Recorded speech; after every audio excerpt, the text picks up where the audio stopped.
साथियों नमस्कार। आप सभी का स्वागत है हमारे इस यूट्यूब चैनल पर। आज की क्लास हमारी रहेगी राजनीति विज्ञान की।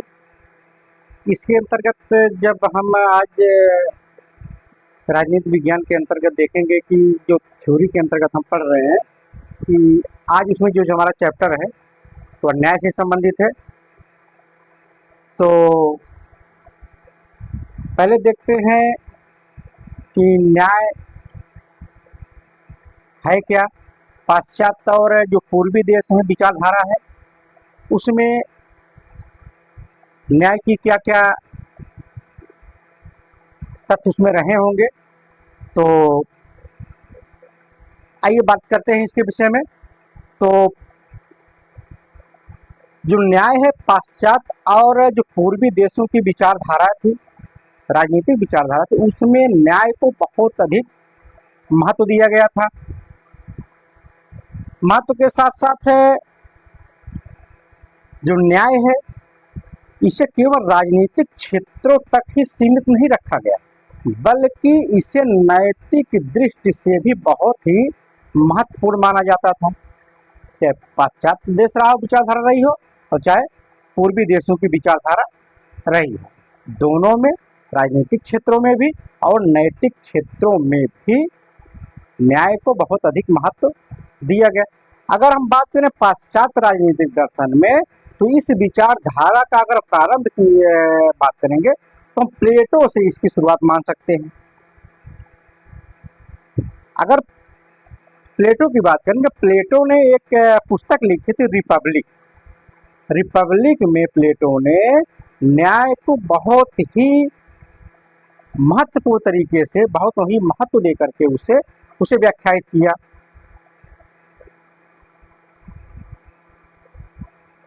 प्लेटो ने रिपब्लिक में न्याय की धारणा को इतना महत्व दिया कि रिपब्लिक का जो उपशीर्षक है, तो उन्होंने जो रिपब्लिक जो पुस्तक है उसका जो उपशीर्षक बनाया उसे कहा कि कंसर्निंग जस्टिस, अर्थात उसे न्याय से संबंधित बता दिया। आप समझ लीजिए प्लेटो न्याय को कितना अधिक महत्व देता है कि अपनी जो पुस्तक है रिपब्लिक उसमें ये पूरा चैप्टर ही बना दिया न्याय से संबंधित, कंसर्निंग द स्टेट। उसके बाद इसमें एक विद्वान है इवेस्टीन है, इन्होंने कहा प्लेटो के न्याय संबंधी विवेचन में उसके राजनीतिक दर्शन के समस्त तत्व शामिल हैं। उन्होंने एक परिभाषा के तौर पे जो प्लेटो की विचार था उसे उन्होंने उसमें व्याख्या करने का प्रयास किया। उन्होंने कहा कि प्लेटो के न्याय संबंधी विवेचन में उनके राजनीतिक दर्शन के समस्त तत्व शामिल हैं। अगर हम बात करें, प्लेटो ने न्याय शब्द का प्रयोग वैधानिक अर्थ में नहीं किया, बल्कि प्लेटो ने न्याय शब्द का प्रयोग नैतिक अर्थ में किया है। प्लेटो ने न्याय शब्द का प्रयोग जो लौकिक अर्थ में किया, उन्होंने कहा कि मानव आत्मा की उचित अवस्था और मानवीय स्वभाव की प्राकृतिक मांग ही न्याय है। प्लेटो ने बहुत अच्छी परिभाषा दी है कि जो न्याय है वह मानवीय आत्मा की उचित अवस्था और मानवीय स्वभाव की प्राकृतिक मांग है। अगर यहाँ पे बात करें, प्लेटो ने मांग को दो रूपों में उसे व्याख्यायित किया है। उन्होंने कहा जो न्याय है वह एक व्यक्तिगत न्याय हो सकता है और जो दूसरा न्याय है वह सामाजिक न्याय हो सकता है। यही बात प्लेटो ने अपने रिपब्लिक जो पुस्तक है उसमें कही कि जो न्याय है वह व्यक्तिगत भी हो सकता है और जो न्याय है वह सामाजिक भी हो सकता है। अब बात करें कि जो न्याय है, जो जस्टिस शब्द है, निकला किससे है, तो आइए बात करते हैं इसमें कि जो न्याय है या जस्टिस है। जस्टिस शब्द लैटिन भाषा के जस शब्द से निकला है। हर बिंदु पे ध्यान दीजिएगा कि जो न्याय है यह लैटिन भाषा के जस शब्द से निकला है। इसका अर्थ होता है, जस जो है इसका अर्थ होता है बाधना, अर्थात जो जस शब्द है इसका जो अर्थ है वह है बाधना। अर्थात इसमें क्या है कि मानव व्यवहार को बांधना या इसका नियमन करना ही न्याय है। ध्यान दीजिए यहाँ पे, जो यहाँ पे जस शब्द का अर्थ है वो निकला है बांधना, वो किसको बांधना है? वहां पे जो मानव का व्यवहार है उसी को बांधना है, उसी को अच्छे तरीके से समाज में या लोगों के प्रति क्रियान्वित करना है, विनियमन करना है, ताकि सभी लोगों के साथ उचित न्याय हो सके। ठीक, अब देखते हैं मानव व्यवहार क्या है। मानव व्यवहार में कौन कौन सी चीजें शामिल हैं, तो देखते हैं। मानव व्यवहार के अंतर्गत जिस तरीके से मानव व्यवहार समाज में कार्य करता है उसमें धर्म शामिल होता है, उसमें नैतिकता होती है, उसमें कानून होता है। इन्हीं तीनों के तहत चाहे धर्म हो, चाहे नैतिकता हो, चाहे कानून हो, इन्हीं तीनों के इर्द गिर्द मानव का व्यवहार समाज में चलता रहता है। और धर्म की बात करें, जैसे कहा जाता है कि मानव का यह धर्म है कि वह जो काम हित में हो, समाज के हित में हो या व्यक्तिगत हित में हो, वही काम करना उसका धर्म है। अब नैतिकता की बात करें, जैसे गुरु की आज्ञा का पालन करना, माता पिता की सेवा करना, जो घर परिवार है उसका जीवन निर्वहन कराना, यही जो मानव का व्यवहार है यही नैतिक है, नैतिक रूप से उचित है, यही मानव का व्यवहार है। इसी के माध्यम से मानव अपने आप को दर्शा पाता है कि समाज में वह किस तरीके का व्यवहार कर रहा है। जब मानव धर्म और नैतिकता के आधार पर आगे बढ़ता है, जब उससे कोई गलती होती है तो जो यह कानून है यही उसे सही मार्ग दिखाता है।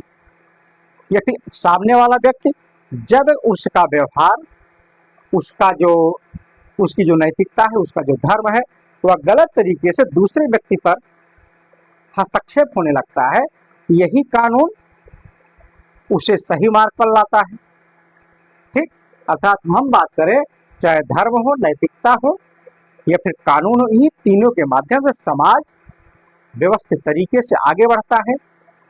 ठीक, अगर इसमें बात करें मानव व्यवहार में सबसे ज्यादा प्रभावित मानव को क्या कौन सा व्यवहार करता है? ये जो सामाजिक है, समाज में जो कानून है वही मानव व्यवहार को सबसे ज्यादा प्रभावित करता है। इन्हीं तीनों के माध्यम से, धर्म, नैतिकता और कानून के माध्यम से, इन तीनों जो मानव का व्यवहार है इन्हीं के माध्यम से मानव के व्यवहार को बांधा जाता है। ठीक, अब चलते हैं अगले बिंदु पर। अगले बिंदु में कहा गया है कि न्याय का अर्थ केवल कानूनी पक्ष पर बल देता है। जो न्याय का अर्थ है वह केवल कानूनी पक्ष पर बल देता है। जो न्याय हमने यहाँ पे देखा कि कानून, अगर समाज में कोई व्यक्ति किसी व्यक्ति के साथ गलत व्यवहार करता है, उसके स्वतंत्रता में, उसके हक अधिकार में हस्तक्षेप करता है, तो यही कानून उसे समझाता है भैया आप सुधर जाइए, नहीं तो हम अपने तरीके से अगर अपने तरीके से सुधारने को उतारेंगे तो आपको दिक्कत होगी। तो इसी आधार पर व्यक्ति को, जो समाज में अराजक तत्व हैं, कानून के माध्यम से कानून उसे सही मार्ग पर लाता है। तो यहाँ पे कहा गया है कि जो न्याय है वह केवल कानूनी पक्ष पर ध्यान देता है या बल देता है, क्योंकि इसके अनुसार कानून मानव व्यवहार को निर्देशित व नियंत्रित करता है। जब मानव जो कानून मानव व्यवहार को सही दिशा में लेके जाएगा, निर्देशित करेगा, आपको यही काम करना है, यही समाज के लिए उचित है, यही आपके लिए भी उचित है, उसे नियंत्रित भी करता है, जो गलत काम गलत व्यवहार करता है उसे नियंत्रित करता है, यही समाज के लिए न्याय है, यही व्यक्तिगत उसके लिए भी न्याय होगा। भाई आप किसी के बीच में हस्तक्षेप नहीं करेंगे, दूसरा कोई आपके बीच में हस्तक्षेप नहीं करेगा, इससे क्या होगा, समाज में सुव्यवस्था जारी रहेगी, किसी को किसी प्रकार से प्रताड़ना नहीं सहनी पड़ेगी, यही समाज में न्याय होगा। ठीक, अगर हम बात करें न्याय की अवधारणा की, तो आज न्याय की अवधारणा का अर्थ इतना सीमित नहीं है। आज की जो न्याय की अवधारणा है वो काफी व्यापक है, इसे सीमित रख करके नहीं समझ सकते। न्याय की अवधारणा अगर हम बात करेंगे तो क्या है, सामाजिक न्याय जो है यही न्याय है। भाई व्यक्तिगत न्याय तो ठीक है अपनी जगह पे, लेकिन जो सामाजिक न्याय है वही सही मायने में न्याय है, क्योंकि जो नियम कानून लागू होगा पूरे समाज पर लागू होता है, ताकि समाज एक व्यवस्थित तरीके से चल सके, ताकि समाज का जो अपना उचित योगदान है देश के लिए वो देश को के विकास में लग सके, ताकि देश आगे बढ़ सके। यही है कि जो आज के समय में न्याय है वह सामाजिक न्याय बन गया है। ठीक, सामाजिक न्याय की बात करें तो जो सामाजिक न्याय है, मानव व्यवहार के नियमन के साथ साथ सभी व्यक्तियों को सामाजिक, आर्थिक, राजनीतिक क्षेत्रों में भागीदारी देना है। जैसे हमने आपसे बताया कि जो न्याय है, जो सामाजिक न्याय है, यह क्या करता है, मानव व्यवहार को व्यवस्थित तरीके से चलाता है। उसमें जो कमियां होती हैं, जब आदमी इधर उधर चलने लगता है, उसे समझा करके, दंड का डर दिखा करके व्यवस्थित तरीके से सही रास्ते पर ले जाता है। उसी के साथ साथ वह कहता है कि जो समाज है, जो समाज के लिए उचित है, जो देश के लिए उचित है, वही कार्य उसे करना चाहिए। ठीक, और दूसरी बात, आर्थिक क्षेत्रों में जो अर्थव्यवस्था है, जो प्राकृतिक संसाधन है, वह सभी व्यक्तियों में समान वितरण होना चाहिए, ताकि जो निम्न वर्ग है, जो गरीब तबका है, उसे भी उचित तरीके से उतने संसाधन मिल सके, ताकि अपना अच्छे से विकास कर सके। यही उसका हो गया आर्थिक क्षेत्रों में। अगर हम राजनीतिक क्षेत्र की बात करें न्याय की, तो राजनीतिक क्षेत्रों में चाहे गरीब वर्ग हो चाहे अमीर वर्ग हो, उसको इतनी स्वतंत्रता मिलनी चाहिए, उसके साथ इतना न्याय होना चाहिए, ताकि वह समाज में अपने हक अधिकार की बात अच्छे से कर सके। गरीब वर्ग जब उसे अपने हक अधिकार, इतनी स्वतंत्रता मिलेगी, वो अपने समाज की बात अच्छे से कर सकेगा, सबके सामने उनके अधिकारों की मांग कर सकेगा, सदन में जाकर के चुनाव लड़ करके, जो भी उसके पास प्रक्रिया हो, या दबाव बना करके, दबाव समूह के रूप में, वही उस समाज के लिए, राजनीति के लिए, उसके लिए न्याय होगा। अगर अब स्त्रियों की बात करें, राजनीति के क्षेत्र में जितनी हिस्सेदारी पुरुषों की राजनीति में है, आज भी इतने आधुनिक युग में उतनी हिस्सेदारी महिलाओं की राजनीतिक क्षेत्रों में नहीं है। इसीलिए महिलाओं को या गरीब तबका जो है, इनको राजनीतिक क्षेत्रों में जब तक उनकी उचित हिस्सेदारी नहीं मिलेगी, उनकी आवाज को कोई नहीं सुनने वाला होगा, तब तक इनके प्रति जो न्याय है वह उचित नहीं हो पाएगा। अतः अगर इनके प्रति न्याय करना है तो सामाजिक क्षेत्रों में, आर्थिक क्षेत्रों में और राजनीतिक क्षेत्रों में निम्न वर्ग और जो महिला वर्ग है, इनको उनकी उचित भागीदारी दे करके इनको न्याय दिया जा सकता है। ठीक, अब देखते हैं, इस तरह हम बात करेंगे जो सामाजिक न्याय है यह कानूनी पक्ष के साथ साथ सामाजिक, आर्थिक, राजनीतिक के साथ साथ नैतिक पक्ष भी शामिल हो जाता है। भाई अगर बात करेंगे, नैतिकता यही कहती है कि जितनी हिस्सेदारी पुरुषों की है उतनी हिस्सेदारी महिलाओं की होनी चाहिए, यही नैतिक रूप से उचित है। जितनी भागीदारी एससी जनरल कास्ट की है उतनी ही हिस्सेदारी एससी एसटी वर्ग या ओबीसी वर्ग की होनी चाहिए, यही नैतिक रूप से उचित है। इसीलिए कहा गया है कि सामाजिक न्याय की अवधारणा में कानूनी पक्ष के साथ साथ सामाजिक, आर्थिक, राजनीतिक जो पक्ष है इसके साथ साथ नैतिक पक्ष भी इसमें शामिल हो जाता है। ठीक, इस तरह अगर बात करें, न्याय क्या है? एक स्थिर अवधारणा नहीं है। जो न्याय है यह एक स्थिर अवधारणा नहीं है। स्थिर अवधारणा का अर्थ क्या है कि एक प्रकार से जो न्याय हो गया वह हमेशा के लिए वही उचित होगा, यह ऐसा नहीं है। समय के साथ साथ जो न्याय है वह गतिशील है। जिस समाज में जिस समय के अनुसार जो न्याय उचित होगा उसके साथ उसी तरीके का न्याय किया जाएगा। ठीक, परिस्थितियों के अनुसार जैसे जैसे न्याय बदलता रहा, इसीलिए हम कह सकते हैं कि जो न्याय है यह गत्यात्मक है। अर्थात बात करें, जो न्याय है यह स्थिर अवधारणा नहीं है। यह क्या है? न्याय एक गत्यात्मक अवधारणा है। अर्थात न्याय गतिशील है, समय के साथ उसमें जो परिवर्तन होता है उसी के तहत समाज में या व्यक्तियों के प्रति न्याय होगा। अब हम देखेंगे कि जो न्याय हमने बताया कि न्याय एक गत्यात्मक अवधारणा है। अब हम देखते हैं कि प्राचीन काल में न्याय कैसी थी, मध्य काल में न्याय कैसी हो गई और आज के समय में न्याय की क्या विचार हैं। तो आइए पहले देखते हैं कि प्राचीन काल में न्याय क्या था।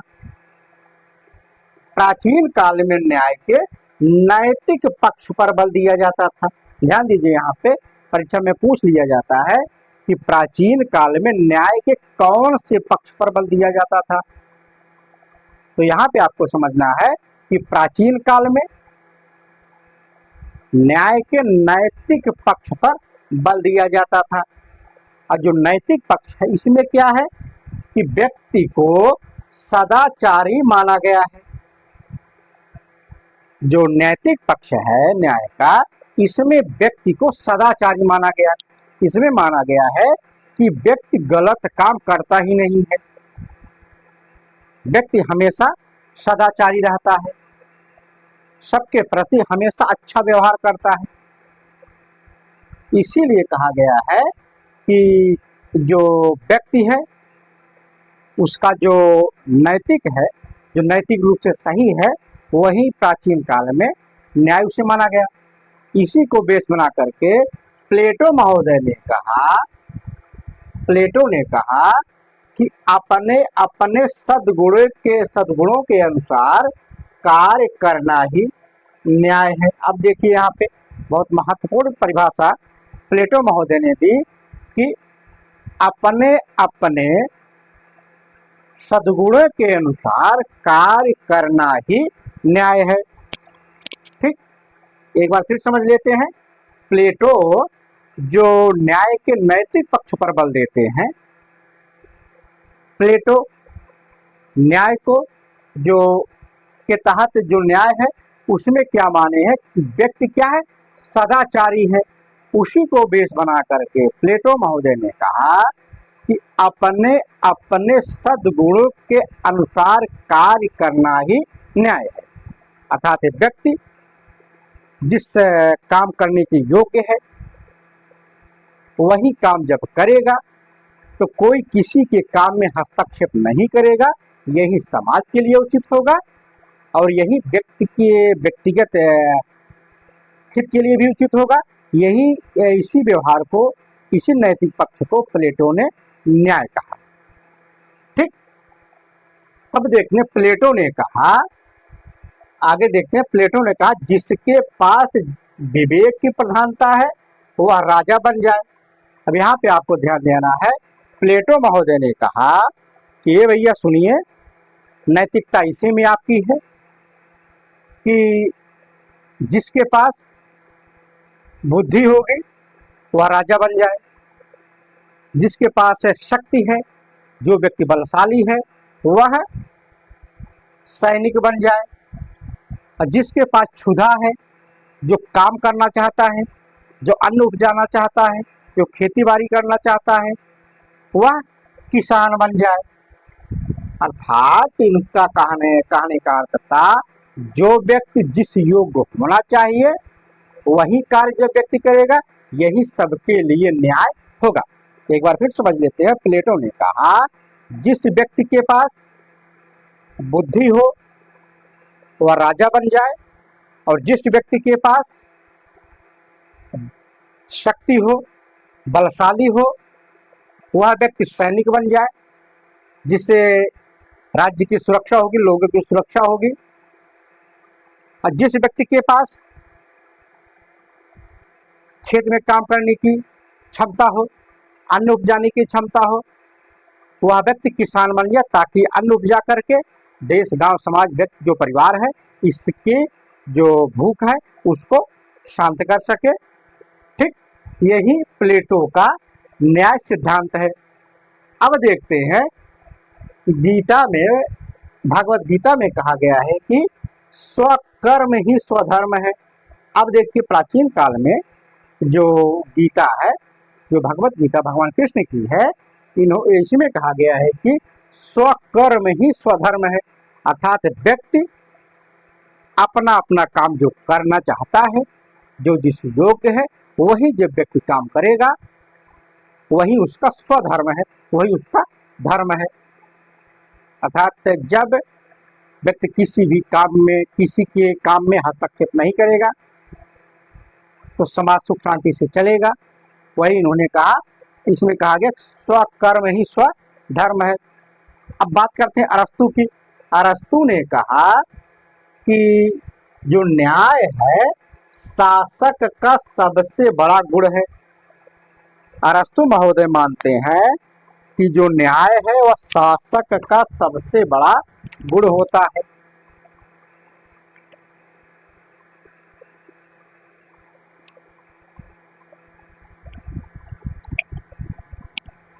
अरस्तु ने कहा जो न्याय होता है वह शासक का सबसे बड़ा गुण है। अगर शासक सभी व्यक्तियों के प्रति, समाज के प्रति न्याय नहीं कर पाता है तो जो राजा है वह गुणहीन है, उसके पास वो काबिलियत नहीं है कि वह राजा बन जाए। ठीक, अर्थात अरस्तु ने न्याय को शासक का सबसे बड़ा गुण मानते हैं। आगे इन्होंने कहा कि ये भैया सुनिए, जो न्याय है, अरस्तु पहले ही जो विचारक हैं, अरस्तु को पहला विचारक माना जाता है जो न्याय को वितरण न्याय की बात करते हैं। अरस्तु पहले विचारक हैं जिन्होंने वितरण न्याय की बात की। अब वितरण न्याय क्या है? वितरण न्याय है कि समानुपातिक समानता। वितरण न्याय की बात करने वाले अरस्तु पहले विचारक हैं। वितरण न्याय का अर्थ है समानुपातिक समानता। अब समानुपातिक समानता क्या है? समानुपातिक समानता है कि समान व्यवहारों के साथ समान व्यवहार, असमान व्यवहारों के साथ असमान व्यवहार करना ही समानुपातिक न्याय है। अभी इसको थोड़ा समझना है। अरस्तु महोदय ने कहा, उन्होंने जो वितरण न्याय का सिद्धांत दिया, उन्होंने कहा यह जो न्याय है यह समानुपातिक न्याय है। अर्थात जो व्यक्ति आपके साथ जैसा व्यवहार कर रहा है आप उसके साथ वैसा ही व्यवहार करिए। अगर इसे और अच्छे तरीके से समझे कि जो आपके साथ गलत व्यवहार कर रहा है आप उसके साथ गलत व्यवहार कर सकते हैं, जो आपके साथ अच्छा व्यवहार कर रहा है आप उसके साथ अच्छा व्यवहार करिए। यही वितरण न्याय है, यही समानुपातिक न्याय है। ठीक, लेकिन अब आगे देखते हैं, अरस्तु ने आगे कहा कि ये भैया, अब अरस्तु महोदय ने कहा बात करते हैं कि जो राज्य है वह कैसा व्यवहार करे कि लोग उसे अच्छा राज्य कहें।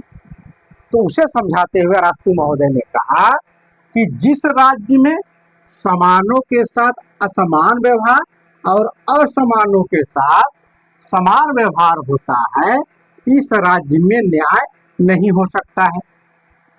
अरस्तु महोदय की बात करें, इन्होंने एक न्यायप्रिय राज्य की बात इन्होंने की, कहा कि जिस राज्य में गलत लोगों के साथ अच्छा व्यवहार होता है और अच्छे लोगों के साथ गलत व्यवहार होता है, ऐसा राज्य न्यायिक राज्य नहीं हो सकता।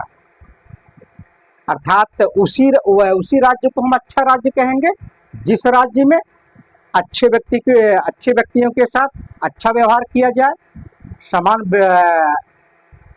व्यक्तियों के साथ समान व्यवहार किया जाए और असमान व्यक्तियों के साथ असमान व्यवहार किया जाए, वही जो राज्य है वही अच्छा राज्य है।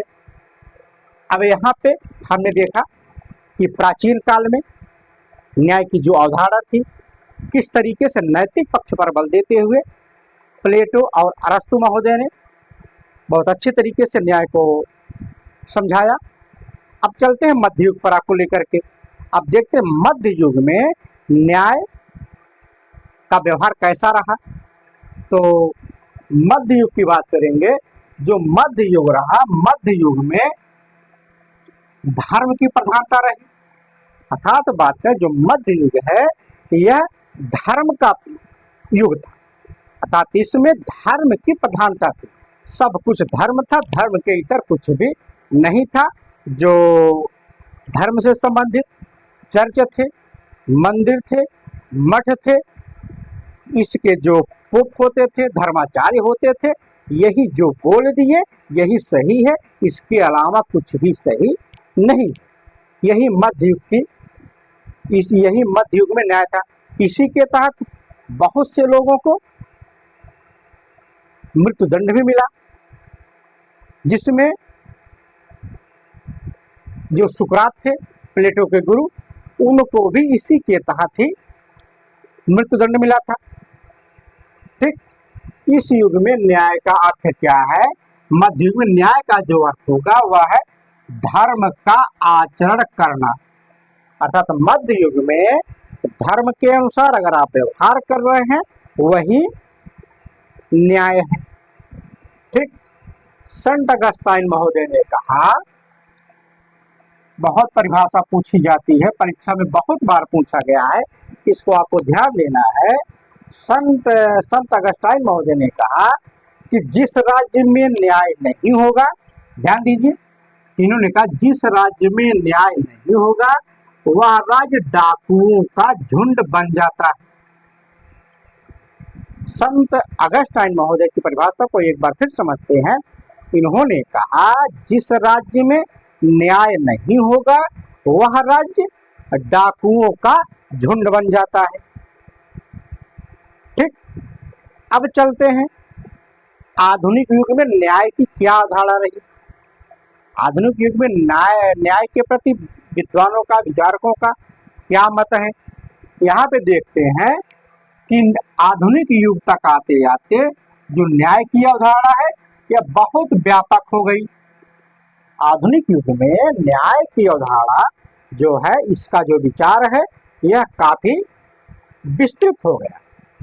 या जैसे यहाँ पे प्राचीन काल में, मध्यकाल में न्याय का जो विचार था काफी सीमित था। प्राचीन काल में न्याय केवल नैतिकता के आधार पर चलता था। मध्य युग में न्याय धर्म के आधार पर चलने लगा। लेकिन आधुनिक काल में जब समाज की परिस्थितियां बदली, देश काल की परिस्थितियां बदली, उसके आधार पर न्याय की जो प्रकृति थी उसमें भी परिवर्तन होने लगा। ठीक, अर्थात आधुनिक समय तक आते आते न्याय की जो परिभाषा है, न्याय की जो प्रकृति काफी व्यापक हो गई। अब न्याय क्या है? न्याय को सामाजिक न्याय कहा जाने लगा। आधुनिक युग में जो न्याय है इसे सामाजिक न्याय कहा जाने लगा। इसलिए कहा जाने लगा क्योंकि समाज की जो आवश्यकता है, जो रहन सहन है, इसके आधार पर जब सभी व्यक्तियों को समाज में आगे बढ़ने का अधिकार मिलेगा, हक मिलेगा, स्वतंत्रता मिलेगी, तभी जाकर के समाज में सभी व्यक्तियों के प्रति न्याय हो सकता है। यही है कि आधुनिक समय में जो न्याय है वह सामाजिक न्याय बन गया है। ठीक, सामाजिक न्याय के अंतर्गत अगर हम बात करें, सामाजिक न्याय के अंतर्गत मुख्य रूप से न्याय के सामाजिक आर्थिक पक्षों पर बल दिया जाता है। जो आज का समय है इसमें समाज जो है, इसमें अगर न्याय की बात करेंगे, इसमें समाज के जो सामाजिक पक्ष हैं, जो आर्थिक पक्ष हैं, इसी को बेस बना करके समाज में जो लोग हैं इनको उनके हक अधिकार, स्वतंत्रता, जो राजनीतिक अधिकार, जो तमाम प्रकार के जो उनसे संबंधित है, जिसके माध्यम से वह व्यक्ति अपने को या समाज को आगे बढ़ा सकता है। ठीक, यही इन्हीं पक्षों पर बल दिया जाता है। इसमें न्याय के सभी कानूनी और नैतिक पक्ष पर भी बल दिया जाता है। जो आपका ये सामाजिक और आर्थिक पक्ष है, जो न्याय के मुख्य बिंदु है, उसी के अंतर्गत जो जितने भी कानूनी पक्ष हैं, जितने भी नैतिक पक्ष, सब उसी में सामाजिक और आर्थिक पक्ष में शामिल हैं। इसको अलग से हम व्याख्यायित नहीं करते हैं, उसको अलग से हम देख नहीं पाते हैं।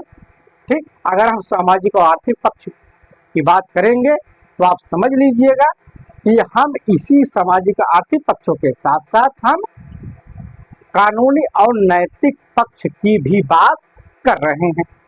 ठीक, अब देखिए, सामाजिक न्याय की मुख्य समस्या यही है कि समाज में जो संपदा है, जो प्राकृतिक संसाधन है, जो हक अधिकार है, जो लोग पद है, प्रतिष्ठा है, इत्यादि का बंटवारा किस आधार पर किया जाए कि सभी व्यक्तियों के साथ उचित न्याय हो सके।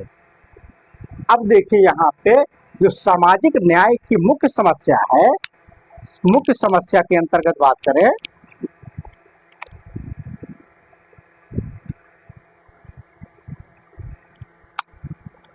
इसमें सबसे बड़ी समस्या यही है कि समाज में जो संसाधन है उसका वितरण समाज में किस तरीके से किया जाए, जो व्यक्तियों के हक अधिकार हैं उसका समाज में किस तरीके से सबको हक अधिकार दिया जाए, जो सार्वजनिक पद हैं किस तरीके से हमें उसे सभी व्यक्तियों में समान रूप से बांट सकें, जो प्रतिष्ठा है, जो सम्मान है सबका, चाहे निम्न वर्ग हो चाहे उच्च वर्ग हो, जो महिला वर्ग हो, सभी को कैसी व्यवस्था हम उत्पन्न कराएं, सबका जो सम्मान है, प्रतिष्ठा है, सबको समान रूप से मिल सके। यही जो वितरण है न्याय का, यही सबसे बड़ी समस्या है। इसी समस्या को दूर करने के लिए विद्वानों ने दो सिद्धांत प्रतिपादित किए। पहला पक्ष क्या है? पहला सिद्धांत है प्रक्रियात्मक न्याय का सिद्धांत, जो यहाँ पे समाज में संपदा अधिकार, पद प्रतिष्ठा का समाज में जो बंटवारा होने की समस्या थी, इसी को ध्यान में रख करके जो विद्वान है, राजनीतिक विचारक हैं, उन्होंने दो सिद्धांत प्रतिपादित किए। जो पहला पद उन्होंने मतलब सिद्धांत दिया, कहा कि प्रक्रियात्मक न्याय के आधार पर हम समाज में उचित न्याय कर सकते हैं। जो दूसरा इन्होंने दिया सिद्धांत वह है वितरण न्याय का सिद्धांत। ठीक, समाज में सभी व्यक्तियों को उचित न्याय देने के लिए राजनीतिक विचारकों ने दो सिद्धांत प्रतिपादित किए। पहला सिद्धांत क्या है? प्रक्रियात्मक न्याय का सिद्धांत। दूसरा सिद्धांत है वितरण न्याय का सिद्धांत। अब चर्चा करते हैं कि प्रक्रियात्मक न्याय का सिद्धांत क्या है। अब देखते हैं प्रक्रियात्मक न्याय का सिद्धांत। अगर इसकी समर्थक की बात करेंगे, इनके समर्थकों में जो उदारवादी विचारधारा है यही शामिल है। उदारवादी विचारधारा प्रक्रियात्मक न्याय सिद्धांत का समर्थन करता है। अब देखते हैं जो उदारवादी विचारधारा इस सिद्धांत के अनुसार जो प्रक्रियात्मक न्याय सिद्धांत है, इसके तहत वितरण की प्रक्रिया निष्पक्ष और शुद्ध हो तो और किसको कितना मिलता है यह देखने वाली बात होगी। ये अब इनकी बात को समझना है, थोड़ा ध्यान दीजिएगा। इस सिद्धांत के अनुसार वितरण की प्रक्रिया निष्पक्ष और शुद्ध होनी चाहिए। ध्यान दीजिए, इन्होंने कहा जो वितरण की प्रक्रिया है वह निष्पक्ष होनी चाहिए और शुद्ध होनी चाहिए। अब इसमें प्रक्रियात्मक न्याय सिद्धांत के जो समर्थक उदारवादी हैं, इन्होंने कहा कि वितरण की प्रक्रिया निष्पक्ष और शुद्ध हो तो और किसको कितना मिलता है यह देखने वाली बात होगी। अब इन्होंने आगे समझाते हुए कहा कि जो जितना योग्य होगा और जितना उसमें योगदान करेगा वह उतना ही पाने का अधिकारी होगा। अब देखते हैं, इन्होंने आगे कहा कि जो वितरण की प्रक्रिया है इसकी सबसे बढ़िया जो तरीका होगा बांटने का वह है प्रतियोगिता। इन्होंने कहा चाहे पद प्रतिष्ठा की बात हो, चाहे सम्मान की बात हो, चाहे हक अधिकार की बात हो, इसके लिए समाज में एक प्रतियोगिता करवा दी जाए जिसके तहत व्यक्ति अपनी योग्यता के आधार पर उस प्रतियोगिता में भाग लेगा। जो जिस योग्य होगा वह उस पद को उतना प्राप्त कर सकता है। जब प्रतियोगिता हो जाएगी तो उसमें जो प्रतियोगी होगा यह शिकायत नहीं कर पाएगा कि भैया हमारे साथ उचित न्याय नहीं हुआ है। यही इसमें कहा गया है कि यदि कोई अपनी अयोग्यता के कारण पद प्राप्त नहीं कर पाता तो वह शिकायत नहीं कर सकता है कि उसके साथ न्याय नहीं हुआ है। कुल मिला जो अगर बात करें उदारवादी की यह प्रक्रिया जो प्रक्रियात्मक न्याय सिद्धांत है, इसे क्या कहा? इसे कहा कि भैया यह मुक्त विनिमय जो प्रणाली है उसी पर आधारित है। अर्थात इस पर जो व्यवस्था है इस पर किसी तरीके का कोई अंकुश नहीं होगा। जो मुक्त विनिमय प्रणाली है इसी को इसने बाजार व्यवस्था पर लागू कराया। तो उदारवादी है बाजार व्यवस्था का समर्थन करते हैं।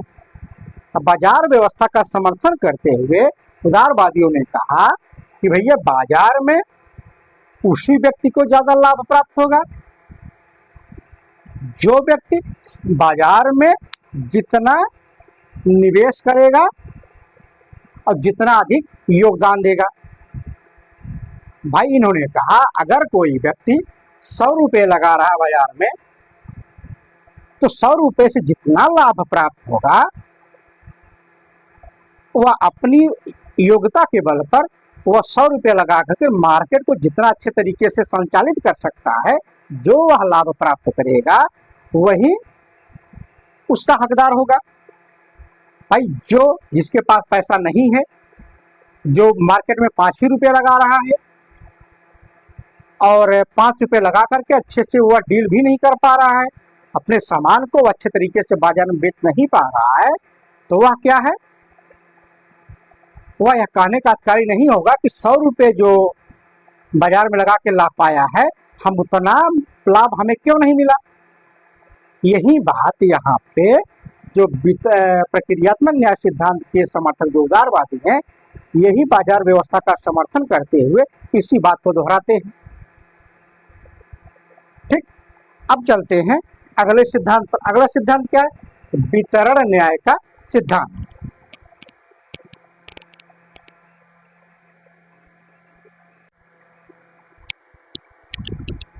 आइए बढ़ते हैं आगे।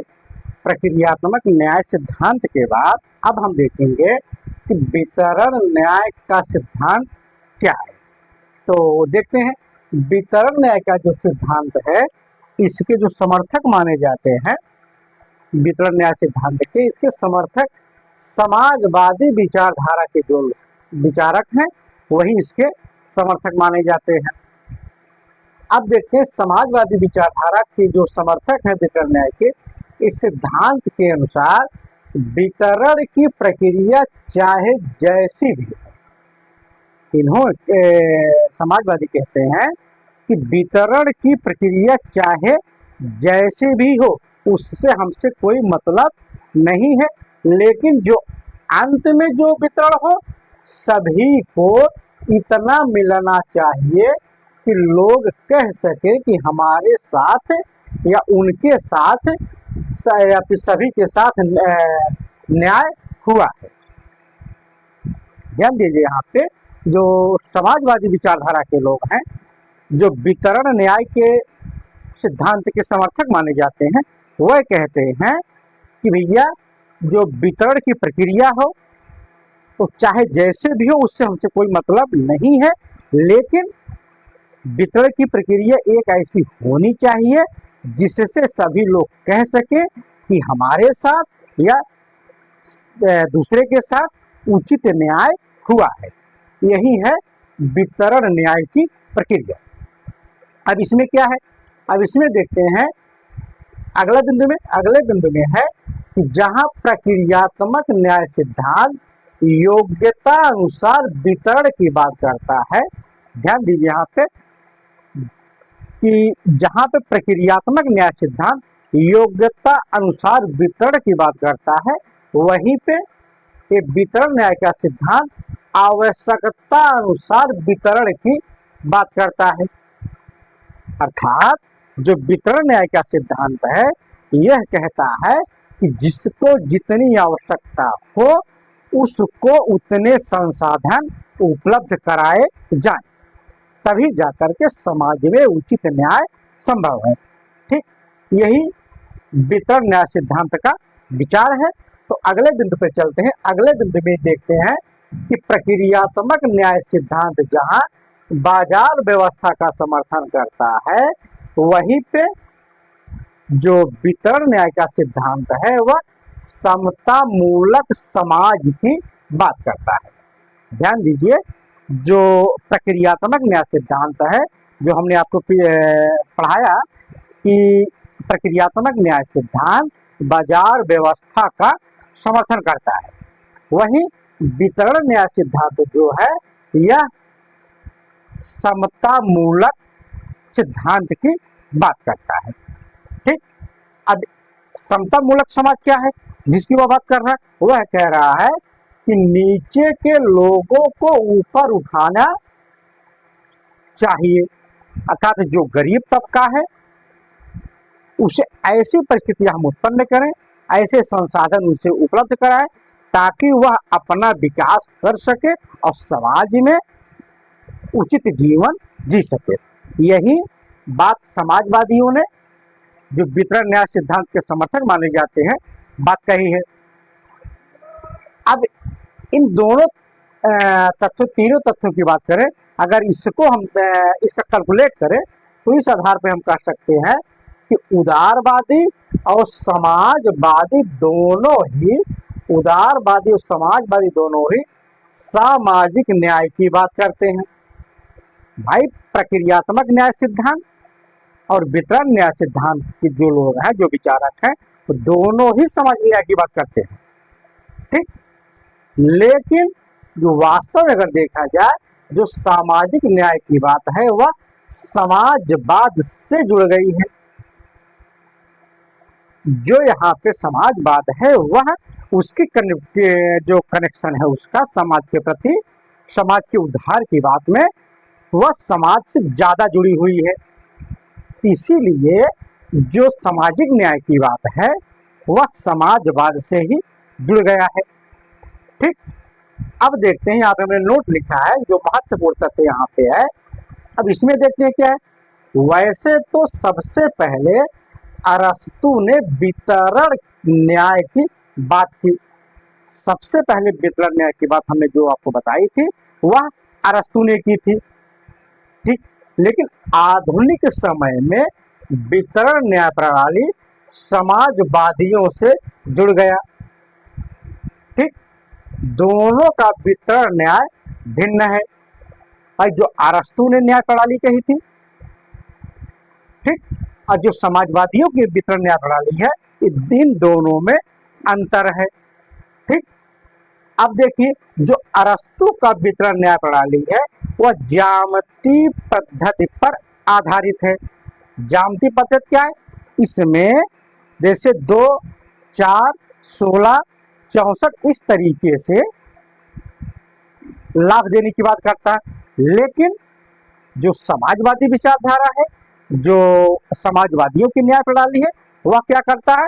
वह गणितीय आधार पर लोगों को न्याय देने की बात करता है। गणितीय न्याय में 1, 2, 3, 4, 5, 6 मतलब इनमें जो हम न्याय दे रहे हैं समाजवादी विचारधारा के लोग, इसमें कोई विशेष अंतर नहीं आ रहा है, अर्थात जितना जिसको उचित होगा उतना उसे न्याय मिलेगा।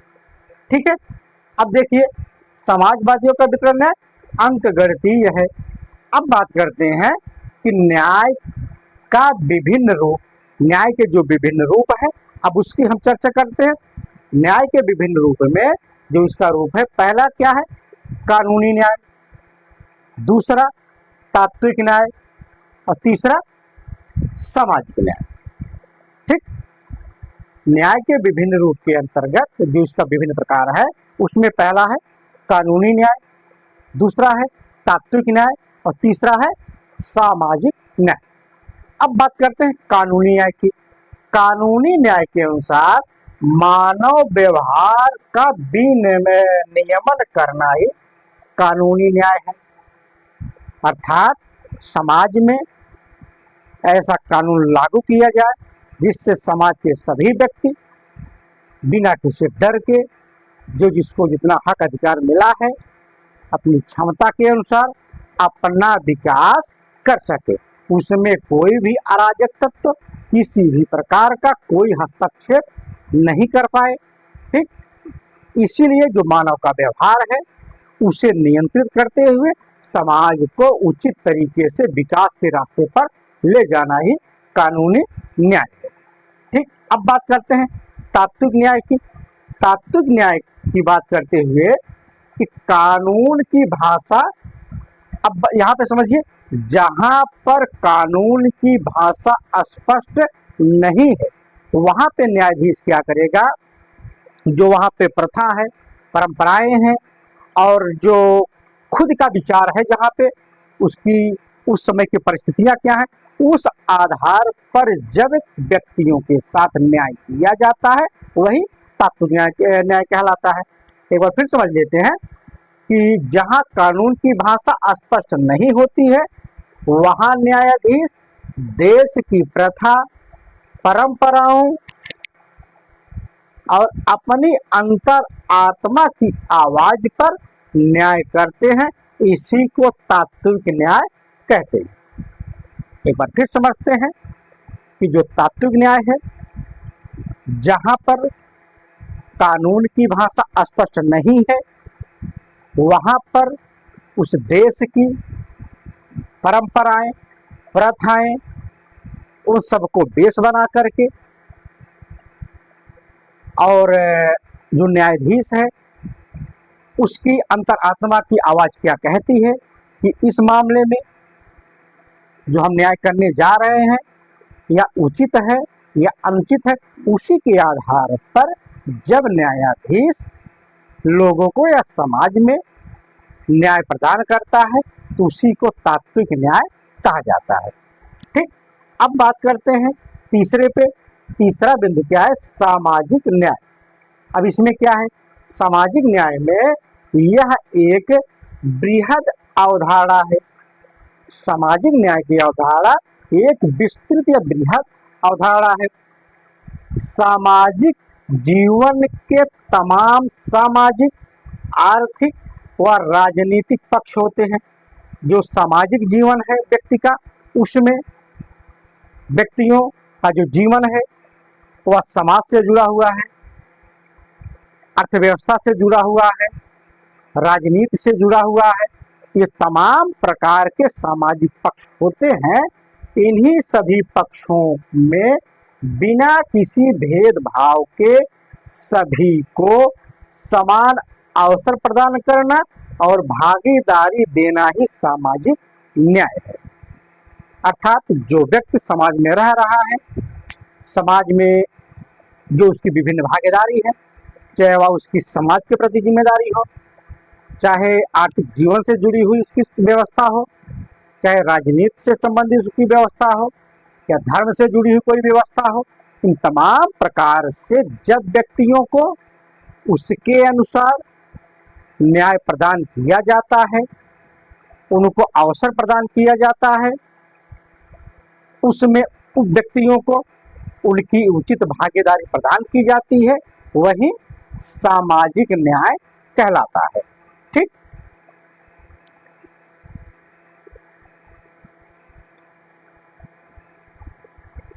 अब आते हैं अगले बिंदु पर। अगले में है कि रॉल्स का न्याय सिद्धांत। रॉल्स बहुत महत्वपूर्ण विचारक हैं। इन्होंने एक सिद्धांत दिया जिस सिद्धांत को कहा गया कि रॉल्स का न्याय सिद्धांत। रॉल्स ने एक पुस्तक लिखी है, थियरी ऑफ जस्टिस, न्याय का सिद्धांत, थियरी ऑफ जस्टिस। ठीक। थियरी ऑफ जस्टिस में जो रॉल्स हैं उन्होंने कहा, ठीक, जो उन्होंने विचार दिया है, अब उसकी एक एक करके हम समीक्षा करते हैं। तो रॉल्स जो है ये सकारात्मक उदारवादी हैं। रॉल्स जो है ये सकारात्मक उदारवादी हैं। वह मतलब रॉल्स न्याय को उत्तम समाज का सबसे बड़ा सद्गुण मानते हैं। ठीक। अपने न्याय सिद्धांत की स्थापना करने से पहले रॉल्स उपयोगितावादियों के न्याय सिद्धांत की आलोचना करते हैं। ठीक।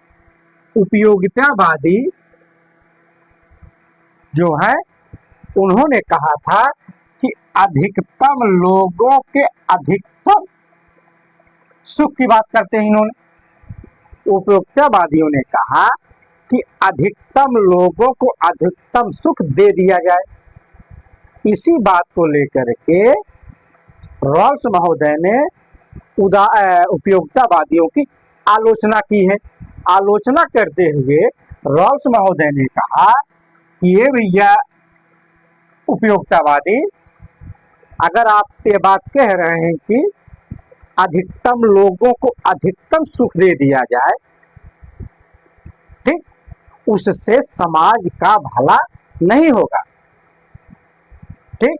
अब इन्होंने कहा कि सुखियों का सुख चाहे जितना बढ़ा दिया जाए, रॉल्स महोदय ने कहा सुखियों का सुख चाहे जितना बढ़ा दिया जाए, उससे दुखियों का दुख कम नहीं होता है।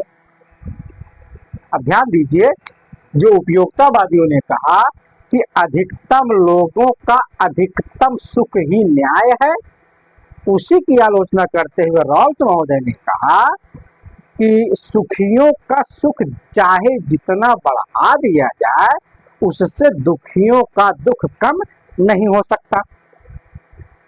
जैसे जो व्यक्ति जितना सुखी है, जितना अमीर है, जितना पैसे वाला है, जिसके पास जितना सुख संसाधन है, अगर उसके सुख संसाधन में चाहे जितनी वृद्धि कर दी जाए, उससे जो दुखी व्यक्ति है, जो गरीब तबका है, इसके दुख में किसी प्रकार का कोई कमी नहीं होगा। ठीक, यही बात यहाँ पे रॉल्स महोदय ने कहा। अब देखिए रॉल्स महोदय इस बात को समझाते हुए कहते हैं समाज की जो इन्होंने बात की कि समाज को एक चैन की तरह माना है। जैसे एक चैन क्या है, जैसे साइकिल में एक चैन होती है, गाड़ी में एक चैन होती है जिसके माध्यम से गाड़ी चलती है, उसी को एग्जाम्पल चैन के को बेस बना करके रॉल्स महोदय ने समझाने का प्रयास किया कि समाज एक चैन की तरह है। ठीक, चैन चाहे जितना मजबूत हो, चैन चाहे जितना भी मजबूत क्यों ना हो, अगर उसकी एक कड़ी कमजोर हो गई तो क्या होगा, तो पूरी चैन कमजोर हो जाएगी। आप इस बात को समझिए कि जैसे साइकिल की एक चैन है, आपकी चैन कितनी भी मजबूत क्यों ना हो, अगर उसमें एक कड़ी कमजोर हो गई, अगर टूट गई तो साइकिल खड़ी हो जाएगी। ठीक, इसीलिए समाज का हर वर्ग, हर तबका जब तक मजबूत नहीं होगा तब तक समाज अपना उचित विकास नहीं कर सकता है। अर्थात अगर समाज का, देश का उचित विकास करना है तो समाज का हर वर्ग, हर व्यक्ति उतना ही महत्वपूर्ण है जितना कि अमीर वर्ग महत्वपूर्ण है। अर्थात अमीर और गरीब दोनों समान हैं, दोनों को समान रूप से संसाधन मिलने चाहिए ताकि सभी अपना उचित विकास कर सके। ठीक, अब यहाँ पे देखिए इन्होंने कहा अगर यदि चैन को मजबूत बनाना है तो सबसे पहले कमजोर कड़ी को मजबूत बनाना होगा। भाई जो चैन की जो कड़ी है वह अगर कमजोर है, अगर उसे हमें लंबे दूरी तक चलाना है तो वो जो कड़ी है, जो कमजोर है, उसे हमें मजबूत बनाना होगा, तभी जाकर के साइकिल या जो समाज है, समाज रूपी जो चैन है वह अच्छे तरीके से आगे बढ़ सकती है। इसी को कहते उन्होंने कहा कि हीनता में स्थित वाले को अधिकतम लाभ देना ही न्याय है। कि जो गरीब तबका है, जो निम्न तबका है, जो हीन व्यक्ति है, जब उसे हम अधिकतम लाभ दे देंगे, अधिकतम लाभ दे करके जब जो अधिकतम लाभार्थी व्यक्ति है जब उसके बराबर हम ले जाके खड़ा कर देंगे, तब जाके वही जो लाभ होगा वही अच्छा न्याय है समाज के लिए। ठीक, इस तरह रॉल्स महोदय ने कहा कि अधिकतम लोगों का अधिकतम सुख का जो सिद्धांत है यह न्याय का मार्गदर्शक सिद्धांत नहीं होना चाहिए, बल्कि हीनता में स्थित वाले को अधिकतम लाभ का सिद्धांत ही न्याय का मार्गदर्शक सिद्धांत होना चाहिए। रॉल्स महोदय ने कहा जो अधिकतम लोगों के अधिकतम सुख का जो सिद्धांत है, यह सिद्धांत न्याय का जो मार्गदर्शक है उसका सिद्धांत नहीं बनाना चाहिए, बल्कि अगर आपको न्याय का सही मार्गदर्शक सिद्धांत बनाना है तो आपको हीनतम स्थित वाले को अधिकतम लाभ का जो सिद्धांत है इसी को आपको सही मानना होगा। ठीक, अब बढ़ते हैं अगले बिंदु पर। अगले बिंदु में है कि हीनतम स्थित वाले को अधिकतम लाभ के सिद्धांत से वितरण न्याय की गंध आती है, लेकिन रॉल्स जो है कहते हैं कि अपने न्याय सिद्धांत को पूर्ण प्रक्रियात्मक न्याय सिद्धांत कहा है। रॉल्स महोदय ने अपने न्याय सिद्धांत को पूर्ण प्रक्रियात्मक न्याय सिद्धांत कहा है, अर्थात जो उनका न्याय सिद्धांत है वह उदारवादी न्याय सिद्धांत है। ठीक, आगे रॉल्स महोदय ने कहा कि सामाजिक न्याय की मुख्य समस्या क्या है, प्राथमिक वस्तुओं की वितरण। रॉल्स महोदय ने वितरण न्याय प्रक्रिया को समझाते हुए कहा कि जो वितरण न्याय की प्रक्रिया है जो सामाजिक न्याय की मुख्य समस्या है, इसकी जो मेन प्रॉब्लम है, प्राथमिक समस्या है, वह क्या है? जो प्राथमिक वस्तुएं हैं उनका वितरण ही समस्या है। ठीक, अब प्राथमिक वस्तुओं में उन्होंने बताया क्या? उन्होंने बताया कि जो लोगों की आय है, जो पद है, प्रतिष्ठा है, ये जो तमाम चीजें हैं, ये इसी को रॉल्स महोदय ने प्राथमिक वस्तुओं के अंतर्गत रखा। उन्होंने कहा इस न्याय की स्थापना तभी हो सकती है जब इन प्राथमिक वस्तुओं का निष्पक्ष और पारदर्शी रूप से समाज में वितरण किया जाए। ठीक, यह जो प्रक्रिया न्याय की, प्रक्रियात्मक न्याय का जो तरीका है, यही उचित प्रक्रिया है। अब देखिए अगले बिंदु में, अगला बिंदु क्या? प्रक्रियात्मक न्याय पर आधारित वितरण सिद्धांत बनाने के लिए रॉल्स महोदय ने एक काल्पनिक स्थिति का वर्णन किया है। रॉल्स महोदय ने इस वितरण, जो प्रक्रियात्मक न्याय सिद्धांत है, उस सिद्धांत को व्याख्यायित करने के लिए एक काल्पनिक स्थिति का वर्णन किया है। और इस काल्पनिक स्थिति को समझाते हुए उन्होंने कहा कि निष्पक्ष न्याय सिद्धांत तभी हो पाएगा जब सिद्धांत बनाने वाले अज्ञान के पर्दे के पीछे रहें, बिल्कुल उसी तरह जैसे समझौता करते समय हॉब्स, लॉक और रूसो के मनुष्यों को यह पता नहीं था कि जो समझौता वे करने जा रहे हैं उससे उनको क्या मिलने वाला है। अब ध्यान दीजिए, रॉल्स महोदय ने जो काल्पनिक स्थिति का वर्णन किया, उसी को उन्होंने व्याख्यायित करते हुए कहा कि भैया जो सिद्धांत बनाने वाले लोग हैं, जो न्याय करने वाले लोग हैं, उन्हें अज्ञानता के पर्दे के पीछे रहना चाहिए। ठीक, बिल्कुल उसी तरीके से जैसे समझौतावादी जो विचारक हैं, जिसमें हॉब्स, लॉक और रूसो हैं, उन्होंने जब मनुष्य जो समझौता किया था उसी को समझाते हुए कहा कि हॉब्स, लॉक और रूसो के मनुष्यों को यह नहीं पता था कि जो समझौता करने वे जा रहे हैं उससे उन्हें क्या लाभ होने वाला है। अगर आपको एग्जाम्पल देख के समझाया जाए कि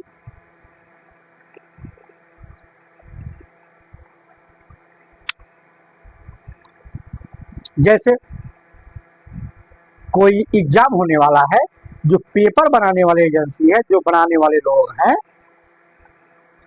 उनको यह नहीं पता होगा कि कौन सी बुकलेट किसके पास जा रही है। ठीक, अर्थात वो सबके लिए एक समान बुकलेट तैयार करेंगे, समान प्रतियोगिता होगी, जो उसमें पास होगा वह नौकरी पाएगा। उसी पर्दे के पीछे की बात ये रॉल्स महोदय ने कहा। अगर पेपर बनाने वाला इस बात को जाने कि यह बुकलेट सीरीज अमुक व्यक्ति के पास जाएगी, तो उसमें ऐसी प्रक्रिया सेट कर देगा ताकि उससे, जिस व्यक्ति के पास जा रही है, उसे उस प्रश्न को सॉल्व करने में कोई दिक्कत नहीं होगी। इस प्रकार का जो न्याय होगा यह उचित न्याय नहीं होगा। तो रॉल्स महोदय अपनी बात को और स्पष्ट करते हुए कहते हैं कि ऐसी स्थिति में जो सिद्धांतकार है, हर सिद्धांतकार अपने को हीनतम स्थिति में पाएगा। भाई, जब सिद्धांतकार जो बनाने वाला है, जब उसे पता नहीं होगा कि हम जो सिद्धांत बना रहे हैं उससे हमारे अपने लोगों को कितना लाभ होने वाला है, जब उसे इस प्रकार की कोई जानकारी नहीं होगी, तो उसी बात को रॉल्स महोदय ने कहा कि हर सिद्धांतकार को तब अपने हीनतम स्थिति में पाएगा। भाई, वह अपने को नीचे स्थिति बनाकर रखेगा ताकि जो हमारे अपने लोग हैं उनको भी उचित लाभ मिल सके। ठीक, अतः वह जो न्याय, वह जो सिद्धांतकार है तो कह रहे, उसे समझाते हुए रॉल्स महोदय ने कहा, अतः वह न्याय का ऐसा सिद्धांत बनाएगा जिससे हीनता में स्थित वाले को अधिकतम लाभ हो सके। यही हीनता में स्थित वाले को अधिकतम लाभ का सिद्धांत न्याय का मार्गदर्शक सिद्धांत हो सकता है। ठीक, यही जो हीनतम स्थित वाले को अधिकतम लाभ का जो सिद्धांत है, यही न्याय का मार्गदर्शक सिद्धांत हो सकता है। इसी बात को रॉल्स महोदय ने कहा। अब देखिए आगे उन्होंने कहा, सभी को अवसर की स्वतंत्रता होनी चाहिए, समानता होनी चाहिए, तभी जा करके उससे क्या होगा, उससे हीनतम स्थित वाले को अधिकतम लाभ प्राप्त हो सकेगा। ठीक, एक बार फिर हम आपको समझा देते हैं यहाँ पे कि रॉल्स महोदय ने कहा, ऐसे स्थिति में हर सिद्धांतकार अपने को हीनतम स्थिति में पाएगा, अतः वह न्याय का ऐसा सिद्धांत बनाएगा जिससे हीनतम स्थिति वाले को अधिकतम लाभ हो सके। ठीक, यही हीनतम स्थिति वाले को अधिकतम लाभ का जो सिद्धांत है, न्याय का मार्गदर्शक सिद्धांत हो सकता है। सभी को अवसर की स्वतंत्रता और समानता तभी दी जा सकती है जब उससे हीनतम स्थिति वाले को अधिकतम लाभ हो सके। कुल मिलाकर हम यही कह सकते हैं कि रॉल्स महोदय जो हैं, इनकी जो इन्होंने बातें कही हैं, अब उनकी समीक्षा हम थोड़ा कर लेते हैं कि रॉल्स महोदय ने किन किन बिंदुओं को उजागर करते हुए हीनतम स्थिति वाले को अधिकतम लाभ देने की बात की। तो उसको स्पष्ट करते हैं, रॉल्स महोदय ने कहा कि न्याय सिद्धांत की स्थापना के लिए सामाजिक समझौते जो हॉब्स घोषण दिया, उसी को तर्क प्रणाली पर रख करके इसे समझाने का प्रयास किया। अब देखिए दूसरा इन्होंने जो तथ्य रखा, हीनतम स्थिति वाले को जो उन्होंने सिद्धांत दिया समझाने के लिए, वो क्या कहा कि अज्ञानता के पीछे के पर्दे की बात करते हैं। रॉल्स महोदय समझाते हुए कहा कि अज्ञानता के पर्दे के पीछे की बात बताते हैं। अब आगे उन्होंने कहा, उनकी जो बात है आगे क्या, उनका जो सिद्धांत है, उन्होंने कहा कि हीनतम स्थिति वाले को अधिकतम लाभ जैसे भेद मूलक सिद्धांत की स्थापना करना। यही बात रॉल्स महोदय ने सिद्धांत समझाते हुए अपनी जो पुस्तक है थियरी ऑफ जस्टिस, उसमें कही है। आगे देखते हैं कि जो चौथा बिंदु, रॉल्स का जो न्याय सिद्धांत है यह उदारवादी है, क्योंकि रॉल्स महोदय ने खुद मान लिया है कि उनका जो न्याय सिद्धांत है वह पूर्ण प्रक्रियात्मक न्याय सिद्धांत है। ठीक, रॉल्स महोदय का जो न्याय सिद्धांत है वह उदारवादी है, क्योंकि उन्होंने स्वयं अपने सिद्धांत को पूर्ण प्रक्रियात्मक न्याय सिद्धांत मान लिया है। तो इस तरीके से जो न्याय से संबंधित चैप्टर था यहीं पे समाप्त होता है। तो साथियों, आपसे थोड़ी सी अपील करेंगे कि आप तक अगर वीडियो पहुंच रहा है तो आप अच्छे से देखिए इसे, और हमारे चैनल को सब्सक्राइब करिएगा, ताकि हमें एक उत्साह मिले कि हम आपको और अच्छे तरीके से समझा सकें, पढ़ा सकें। तो मिलते हैं अगले टॉपिक पर। धन्यवाद।